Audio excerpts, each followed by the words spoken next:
जैसे कि आपको याद होगा कि हमने काफ़ी डिटेल में कीवर्ड रिसर्च पढ़ी थी और हमने ये भी देखा था कि कीवर्ड्स को कैसे आपने रिसर्च करना है, फिर उसको शॉर्टलिस्ट करना है और उसको ऑर्गेनाइज करना है।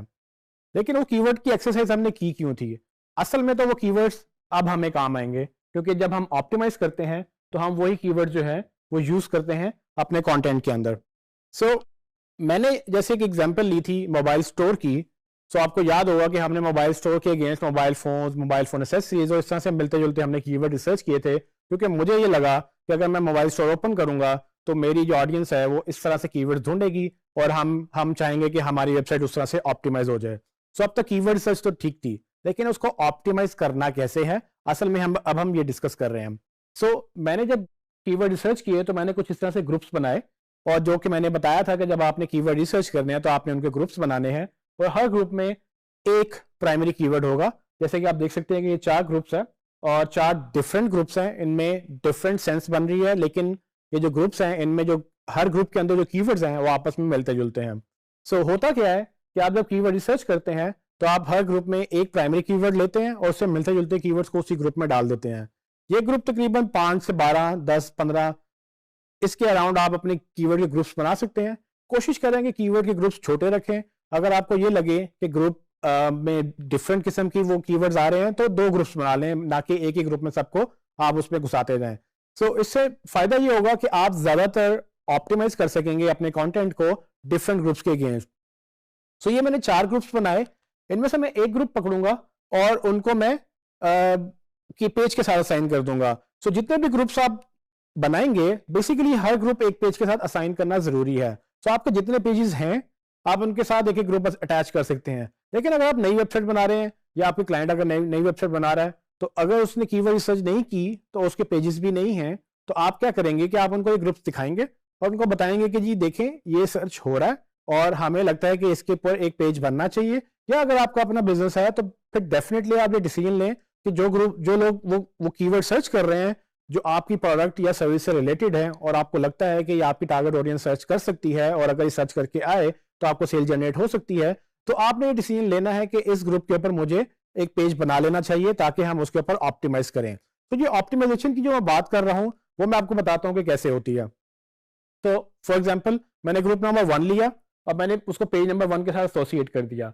अब आप जैसे कि आप देख सकते हैं कि पेज नंबर 1 के साथ जब मैंने उसको एसोसिएट किया तो वो mobile phone prices, latest mobile phone और इस तरह के डिफरेंट जो है मैंने कीवर्ड एक ही जगह पे रख दी है। इसमें देखने वाली बात यह है कि मोबाइल फोन मेरा प्राइमरी कीवर्ड था, लेकिन फिर मैंने मोबाइल फोन के साथ प्राइसेस देखी, फिर मैंने मोबाइल फोन के साथ लेटेस्ट लगा दिया, ऑनलाइन देखा। ये सब वो सर्चेज हैं जो हमारी टारगेट ऑडियंस सर्च कर रही है। इसमें हमारा कुछ नहीं है या आपने भी अपनी कोई पर्सनल इसमें टेक नहीं डालनी। उसमें सिर्फ आपने ये करना है कि आपने गूगल से ये पिक करने हैं। सो आपका पर्सनल ओपिनियन इसमें नहीं आ सकता। आपका पर्सनल ओपिनियन आएगा जब आप कीवर्ड रिसर्च करेंगे। जब आप कीवर्ड रिसर्च करेंगे तब आप सारे के सारे कीवर्ड्स गूगल में डालकर उसको रिसर्च कर लें कि उसके अगेंस्ट गूगल क्या क्या क्वेरीज बता रहा है। लेकिन जो गूगल से डेटा आपने डाउनलोड किया है उसको एक्सेल शीट में डाला है, वो डेटा आपने यूज करके कीवर्ड ग्रुप्स बनाने हैं और ग्रुप्स बनाकर आपने एसोसिएट करना है। जैसे कि हमने पहले जिक्र किया कि टाइटल और डिस्क्रिप्शन मेटा टैग्स जो होते हैं वो ऑन पेज की पहली कंडीशन है या पहली शुरुआत वहां से होती है। अब ये कीवर्ड्स मैंने कैसे टाइटल में डाले आप देख सकते हैं कि मेरे डिफरेंट कीवर्ड्स एक ही फ्रेज के अंदर रिपीट हो रहे हैं। फॉर एग्जांपल जब मैं लिखूं latest online mobile phone prices in Pakistan, तो उसमें काफी कीवर्ड्स मैंने मर्ज करके एक लंबी सी फ्रेज बना दी जो गूगल को ये बताने की कोशिश की कि इसमें काफी सारे कीवर्ड्स हैं और चूंकि ये सब कीवर्ड्स गूगल में लोग सर्च करते हैं तो मैं चाहूंगा कि इसमें मैक्सिमम मैं इसको इन मैक्सिमम कीवर्ड्स को मैं टाइटल के अंदर लिखूं। फॉर एग्जांपल मोबाइल फोन मेरा कीवर्ड था तो वो मोबाइल फोन भी आ रहा है, मेरा मोबाइल फोन प्राइसेस था तो मोबाइल फोन प्राइसेस भी आ रहा है, और उसके बाद लेटेस्ट मोबाइल फोन था वो भी आ रहा है उसके बीच में, और मोबाइल फोन इन पाकिस्तान गोया कि ये इकट्ठे नहीं आ रहा लेकिन mobile phone prices in Pakistan मैंने लिखा है। सो गूगल इतना इंटेलिजेंट है कि अगर कोई mobile phone in Pakistan search कर रहा हो तो mobile phone prices in Pakistan page rank कर सकता है, क्योंकि मोबाइल फोन इन पाकिस्तान के बीच में सिर्फ प्राइसेस का वर्ड है। सो ये पूरा टाइटल इसलिए सेंस बना रहा है क्योंकि मैंने सारे के सारे कीवर्ड्स उसमें प्रॉपरली यूज किए हैं और मैं चाहूंगा कि सब सर्चेस गूगल इनको टाइटल में देखे, क्योंकि मैं ये चाहता हूं कि गूगल जब मेरा टाइटल देखे तो उसको पता चले कि ये टाइटल किस पेज के ऊपर है और ये किस टॉपिक के बारे में है और मेरा टॉपिक है मोबाइल फोन्स। सो मैं ये चाहता हूं कि मोबाइल फोन्स के ऊपर मेरा ये पेज ऑप्टिमाइज रहे, तो मैंने उसको यूज किया टाइटल के अंदर और यही काम मैं डिस्क्रिप्शन में भी करूंगा। लेकिन चूंकि हमारे पास डिस्क्रिप्शन की लेंथ ज्यादा होती है और मैंने ये भी बताया कि हम 300 कैरेक्टर्स तक जा सकते हैं, लेकिन ज्यादातर लोग रिकमेंड करते हैं कि 156 तक ही आप लिखें, तो मैंने 156 कैरेक्टर्स की एक डिस्क्रिप्शन लिखी। सेम कीवर्ड्स को मैंने दोबारा से यूज किया, लेकिन इस बार मैंने डिस्क्रिप्शन में यूज किया और चूंकि मेरे पास जगह ज्यादा थी तो मैंने उसको प्रॉपरली प्लान करके एक प्रॉपर स्ट्रक्चर में बनाया। फॉर एग्जाम्पल मैंने लिखा get updates on the latest mobile phone prices in Pakistan.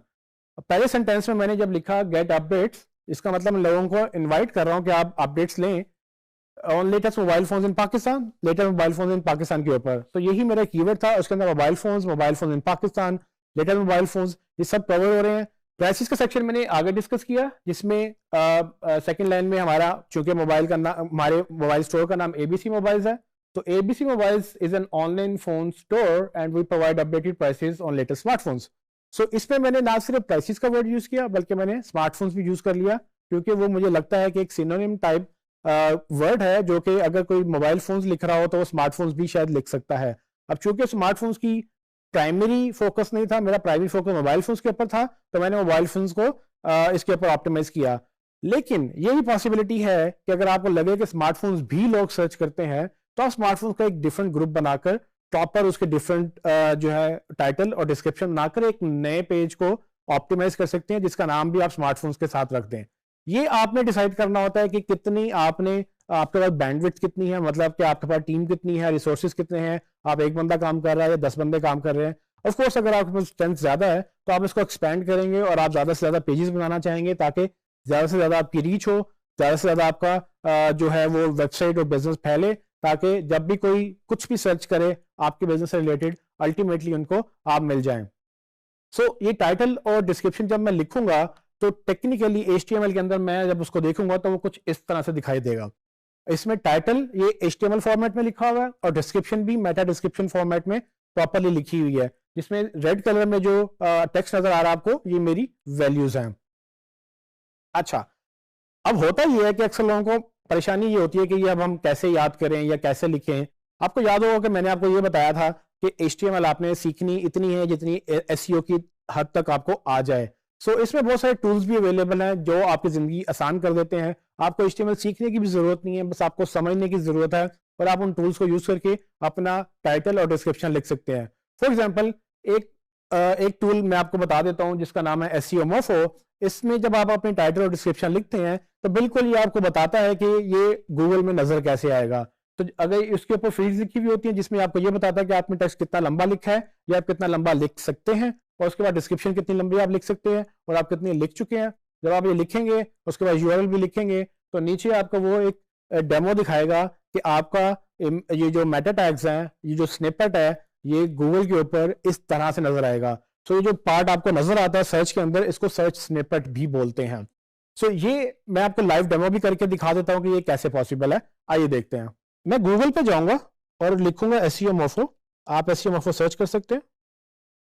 आपको ये SEO Mofo का जो Google search snippet optimization tool, ये आपको टूल मिल जाएगा और वो कुछ इस तरह से आपको दिखाई देगा। इसमें आप अपना टाइटल लिखेंगे, यहाँ डिस्क्रिप्शन लिखेंगे और यहाँ पे अपना URL लिखेंगे, तो आपको बेसिकली वो नीचे पूरा वो बता देगा कि किस तरह से आपका वो टेक्स्ट नजर आएगा। सो मैं कुछ भी यहाँ पर लिखूं वो आपको नीचे लाइव दिखाएगा। सो देखने वाली बात यह है कि इसमें वो 70 कैरेक्टर्स की लिमिट मुझे बता रहा है और यहाँ पे मुझे 156 कैरेक्टर्स की लिमिट बता रहा है। लेकिन जब आप लिखेंगे तो अक्सर ये भी होता है कि आप कम टेक्स्ट में आपकी स्पेस ज्यादा कवर हो जाती है। सो गूगल आपके सिर्फ कैरेक्टर्स नहीं देखता, आपके कैरेक्टर्स का फैलाव भी देखता है, वो ये भी देखता है कि सर्च कितनी एक्सटेंड हो रही है। सो मैं अभी एग्जांपल लेता हूं, मोबाइल फोन्स इन पाकिस्तान। तो आप देखेंगे नीचे जैसे जैसे मैं लिख रहा हूँ वैसे वैसे गूगल में वो मुझे दिखा रहा है कि गूगल में ये कैसे नजर आएगा। और अगर मैं इसी में मैं अगर डिस्क्रिप्शन लिखूं,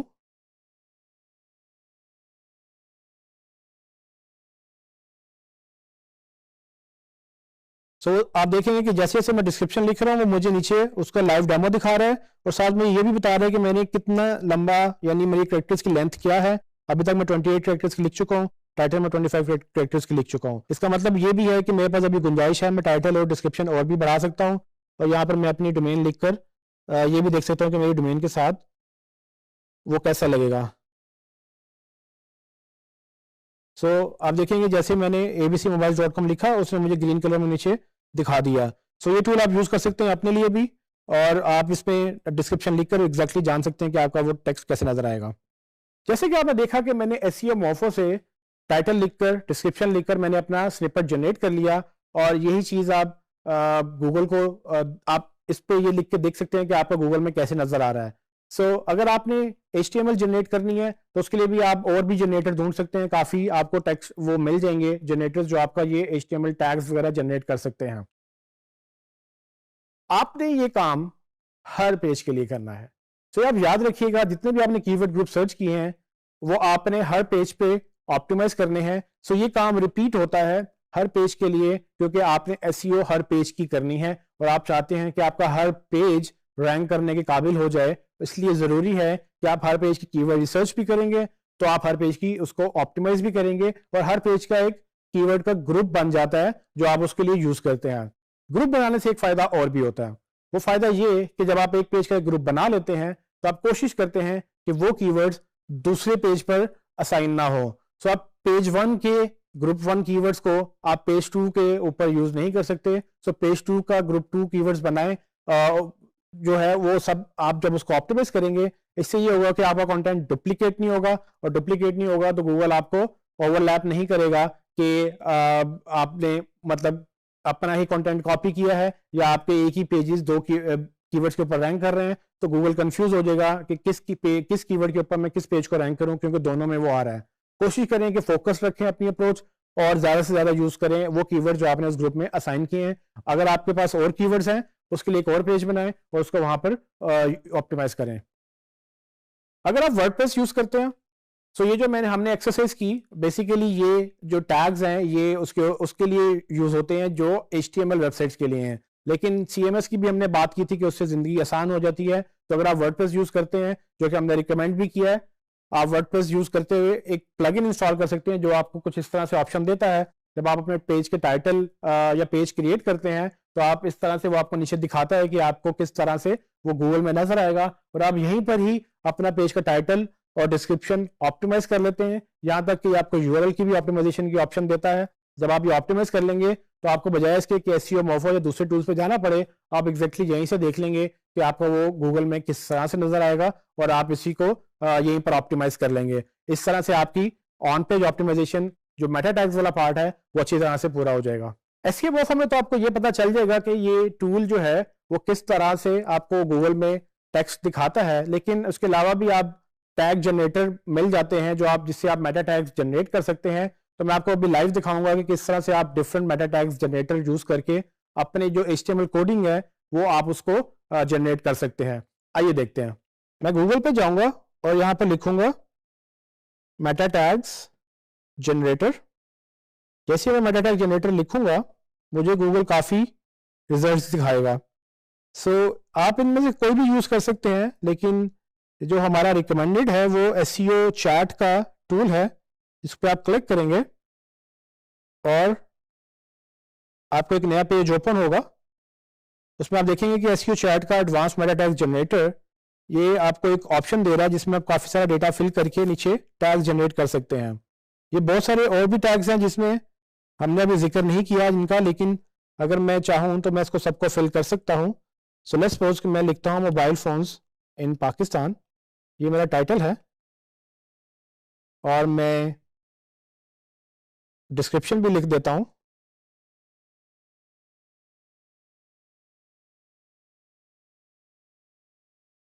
और इसी तरह से मैं कीवर्ड्स भी कुछ लिख देता हूँ, जिसमें मोबाइल फोन्स मेरा एक कीवर्ड होगा, और फिर मोबाइल फ़ोन प्राइसेस भी हो सकता है। याद रहे कि ये हम गूगल अब इसको कंसीडर नहीं करता, लेकिन बहुत सारे इसको अभी भी यूज़ करते हैं। इसके अलावा बाकी भी आप ऑप्शंस देख रहे होंगे, ये बहुत एक्सटेंडेड मेटा टैग्स हैं जिसकी हम बाद में डिटेल में बात करेंगे, लेकिन इस टॉपिक में हम सिर्फ टाइटल, डिस्क्रिप्शन और कीवर्ड्स की बात कर रहे हैं, जो कि मेन सबसे ज़्यादा इंपॉर्टेंट टैग्स हैं जो आपको यूज़ करने हैं। जैसे आप ये लिख लेंगे अपने टैग्स, तो आप इसको क्रिएट मेटा टैग्स करेंगे। जैसे कि आप देखेंगे उसने मुझे HTML जनरेट कर दिया, इसमें मुझे उसने टाइटल भी दिया, डिस्क्रिप्शन भी दिया, कीवर्ड्स भी दिया, और उसने फिर खुद से एक डिस्ट्रीब्यूशन का टैग भी जनरेट कर दिया। ये वो टैग है जिसको मैं अगर खुद कॉपी कर सकूं तो आप खुद भी इसको गूगल में कॉपी कर सकते हैं। अगर आप खुद नहीं करना चाहते तो आप डेवलपर से भी करवा सकते हैं। तो ये आपको टैग्स लिखने की जरूरत नहीं है, इस टैग जनरेटर से आप अपने टैग्स बिल्ड कर सकते हैं बड़ी आसानी के साथ। इस टूल के साथ आप अपने टैग्स जनरेट कर सकते हैं। तो अगर आपको HTML नहीं भी आती तो आप SEO चैट के इस टूल के ऊपर जाएं और उसके ऊपर अपने टैग्स लिखें, जो भी आपने टाइटल और डिस्क्रिप्शन लिखनी है, उसके बाद जनरेट कर दें, तो आपको बड़ी आसानी से HTML उसकी जनरेट हो जाएगी और वो आप सीधा बस उसको कॉपी करेंगे तो वो आपका काम हो जाएगा उससे।